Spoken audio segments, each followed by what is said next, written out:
Welcome to the Right Hand Roadmap, the podcast for seconds in command of founder-led companies. I'm your host, Megan Long, owner of Second First.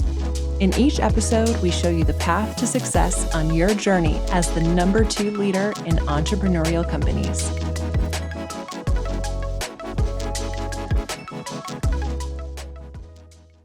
I am so happy you are here. I've been rereading some favorite books lately, and Atomic Habits by James Clear is one of them. And I want to take time in today's shorty episode, it's not going to be very long, but to talk about how you are who you surround yourself with and you are who you spend time with. In Atomic Habits, James Clear talks about how we imitate the habits of 3 groups: the close, the many, and the powerful. The many is essentially looking around and asking, what is everyone else doing? And following the crowd. The powerful is imitating those we envy because we see those with high status receiving respect. I think that one's interesting because even in the workplace, how often do you see employees pick up on mannerisms or sayings that the CEO has? So those two make sense. But I want to talk about the first one, how we imitate the habits of those in close proximity to us. The close, as James Clear refers to them as, our social environment, our friends, our spouse, our peers. The closer we get to people, the more we pick up on their habits and behaviors. This is so interesting to me. One study in the New England Journal of Medicine found that if your friend becomes obese, then your risk of obesity increases by 57%. Here's the crazy part. Even if your friend lives hundreds of miles away, it increases 57%, even if they are hundreds of miles away. That is insane. But here's the awesome thing. It works the other way as well. So Mike Massimino, a former NASA astronaut and now an author, was one of 4 students in his MIT robotics class that became astronauts. And there were only 10 in the class.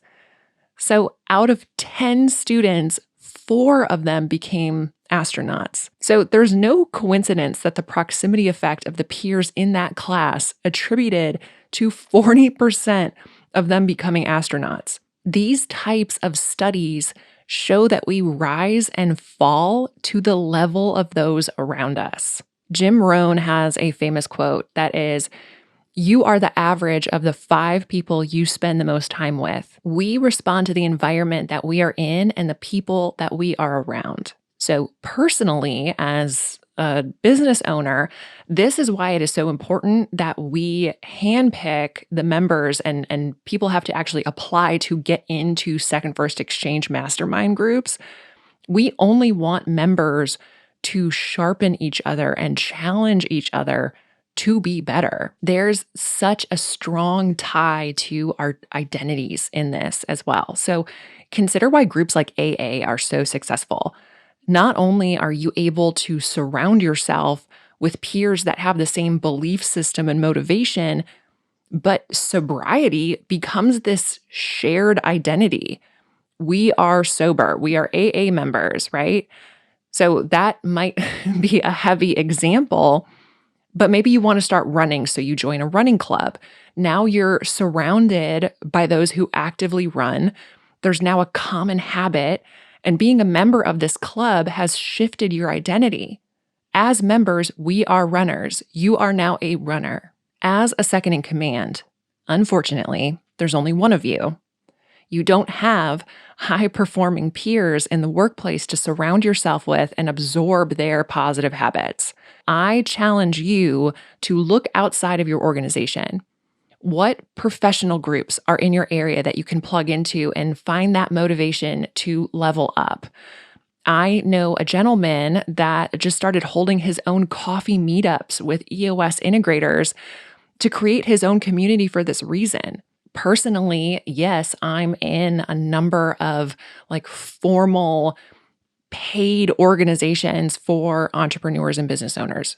But honestly, I find that the group that challenges me the most and I find myself striving to be better for is my book club. So this does not have to be anything formal. So I said this would be a short episode, and it is. But in conclusion, remember that you have the power to choose who you spend time with.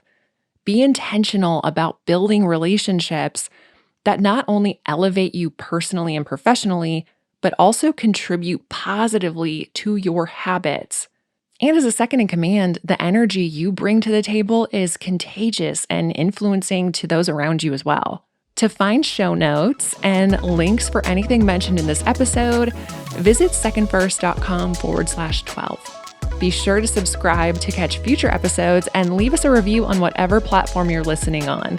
Remember, you don't have to navigate being a second in command alone when you have the right hand roadmap.